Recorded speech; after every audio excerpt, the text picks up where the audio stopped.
A 5-gallon or 20-litre tank is perhaps the smallest tank you can house live animals in.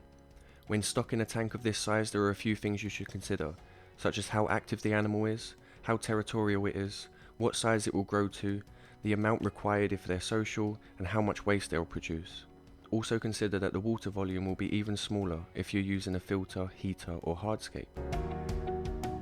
At number 10, we start with Thai microcrabs.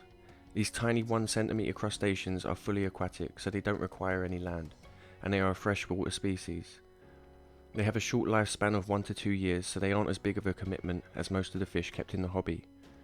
They are peaceful with themselves, fish, snails, and shrimps, but be careful housing them with large or aggressive fish that may see them as a snack. I would advise keeping 5 or more in a 5-gallon tank, and as they are so tiny and have a very low bioload, you could even house them with 1 or more of the other species mentioned on this list. They'll appreciate a mature aquarium to graze upon, and ideally some plants and driftwood. At number 9 on the list is another oddball creature, the Congo frog, or African dwarf frog. They're ideal for a nanotank as they max out at about 2 inches and aren't the most active species. They are social, so 3 may be the right number for a tank of this size, and I would advise keeping them alone. However, if you do choose to add tank mates, ensure they aren't small enough to fit in the frog's mouths. Number 8 is the pea puffer. At only an inch long and tons of personality, a single pea puffer is ideal for a tank of this size. Due to their territorial nature, if you wish to house multiple pea puffers, then you should seek a larger aquarium. Sometimes fussy eaters, they will eat frozen foods like bloodworms and even a few snail species. A great choice for a nano wet pet, these inquisitive fish are a great alternative to a betta or other singly kept species. At number 7, a rarely seen species in the hobby called the armoured stickleback. This prehistoric looking fish only grows to about 3 centimeters and inhabits small stagnant ponds in the wild. Due to their social nature, I would advise keeping about 4 in this size aquarium.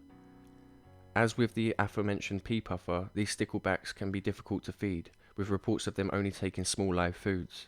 They will appreciate a densely planted aquarium with low flow from the filter. They make an interesting breeding project which may be challenging for new hobbyists but very rewarding.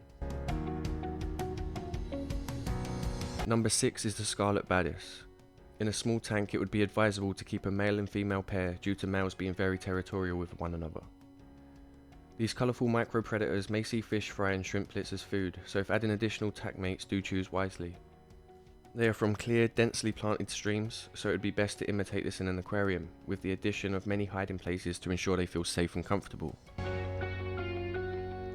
Number 5 is the Endler live bearer. In the wild, these nanofish inhabit shallow streams around 15 centimeters in depth, therefore they suit the smaller aquarium better than most species. In these habitats, the female endlers heavily outnumber the males, and this should be replicated in an aquarium by housing 2 to 3 females per male. This will also prevent multiple males harassing the females.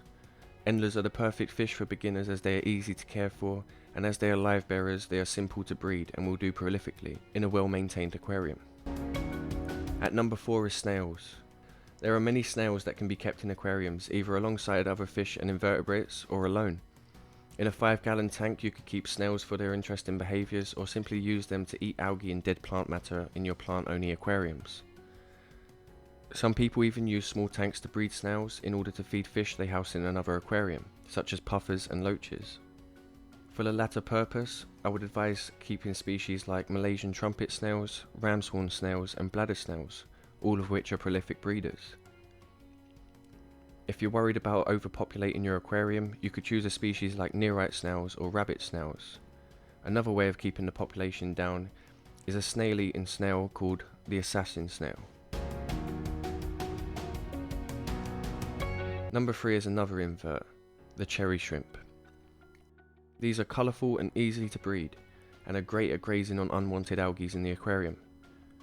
If you start with just a few of each sex, you'll soon have a colony enough to keep algae at bay and perhaps be able to sell the surplus to pay for some of your hobby. They can make great tank mates with snails and fish species that won't predate on them, and their colour stands out against a planted backdrop. Number 2 is the chili Rasbora, which inhabits heavily vegetated peat swamps in the wild. To replicate this in an aquarium, it should be well planted and the water should be soft and acidic. which can be achieved with the addition of Indian almond leaves.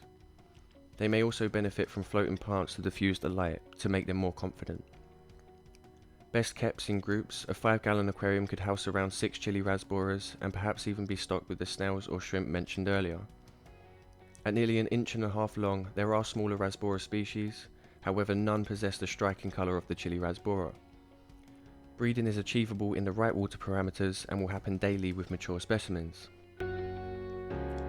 And finally, number 1 on the list is the clown killifish, also known as the rocket panchax. Many nano killifish species are a good fit for small aquariums as they can be found in small pools in the wild. Some annual species have even been recorded living part of their life cycle in such small bodies of water as an elephant's footprint filled with rainwater. As the rain season ends, the water dries out and they die, leaving behind eggs that will hatch the next rainy season. In regards to the clown killie, they live in loose shoals in shallow creeks amongst heavy vegetation. They will breed without intervention in a well-maintained aquarium. It is advisable, however, to keep a lid on the aquarium as they are a jumping species. A 5-gallon or 20-litre aquarium would be the absolute minimum for these species, although maintaining water quality on a tank this size is more difficult than a larger one.